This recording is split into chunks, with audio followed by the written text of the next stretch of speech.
رسول اللہ صلی اللہ علیہ وآلہ وسلم جب مدینہ تشریف لائے تو پہلے اپنی نانہال میں اترے جو انصار تھے، اور وہاں آپ نے 16 یا 17 ماہ بیت المقدس کی طرف منہ کر کے نماز پڑھی، اور آپ کی خواہش تھی کہ آپ کا قبلہ بیت اللہ کی طرف ہو۔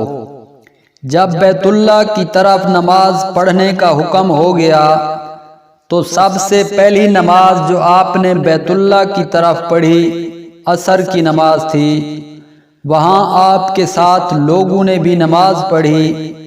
پھر آپ کے ساتھ نماز پڑھنے والوں میں سے ایک آدمی نکلا اور اس کا مسجد بنی حارثہ کی طرف گزر ہوا تو وہ لوگ رکوع میں تھے۔ وہ بولا کہ میں اللہ کی گواہی دیتا ہوں کہ میں نے رسول اللہ کے ساتھ مکہ کی طرح منہ کر کے نماز پڑھی ہے۔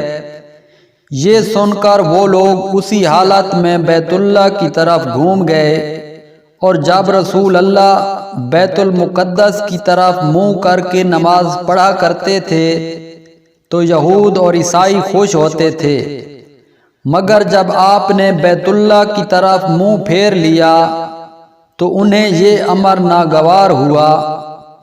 زہیر ایک راوی کہتے ہیں کہ ہم سے ابو اسحاق نے برا سے یہ حدیث بھی نقل کی ہے کہ قبلہ کی تبدیلی سے پہلے کچھ مسلمان انتقال کر چکے تھے، تو ہمیں یہ معلوم نہ ہو سکا کہ ان کی نمازوں کے بارے میں کیا کہیں۔